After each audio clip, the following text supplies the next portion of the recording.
Welcome to our exploration of the foundational principles that guide effective social casework. Hi everyone, welcome back to DD's Changemakers Hub. Today we're going to explore the 12 key principles of social casework, the foundation that guides every professional helping relationship. These principles help social workers build trust, respect, and meaningful change with clients. Let's dive in. Here are the casework 12 principles, one by one, with short explanations and examples. First principle is individualization. Every person is unique. No two clients are alike.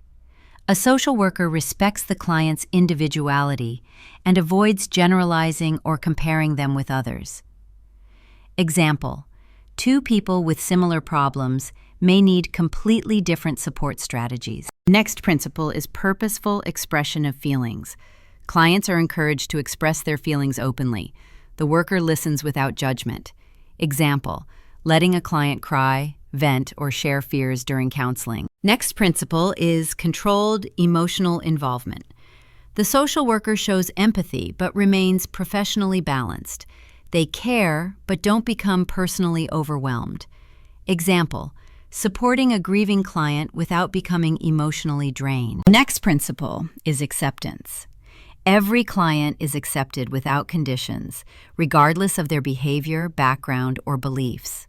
Example: working with someone who has committed crimes without judging their past. Next principle is non-judgmental attitude.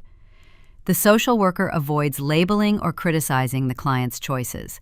Example: supporting a young mother without criticizing her decisions. Next principle is client self-determination.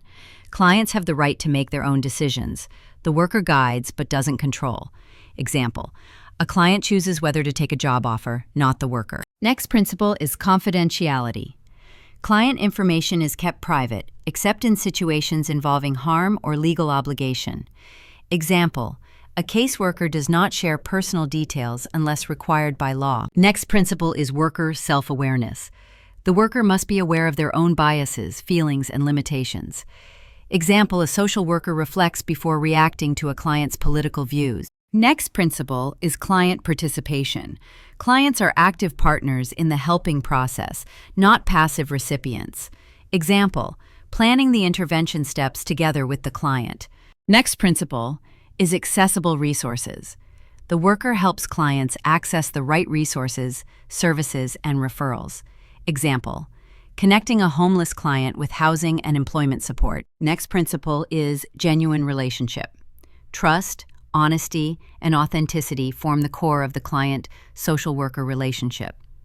Example: being honest about what the agency can and cannot do. Next principle is professional competence. Social workers must stay trained, skilled, and follow ethical practices. Example: continuing education, supervision, and professional boundaries. Conclusion: these 12 principles are the heart of ethical and effective casework. They guide how we interact with clients and make sure our practice respects human dignity, trust, and empowerment. If this video helped you, please like, comment, and subscribe to DD's Changemakers Hub. Let me know in the comments which principle you feel is the most important or which one you want to improve in your own practice. Thanks for watching.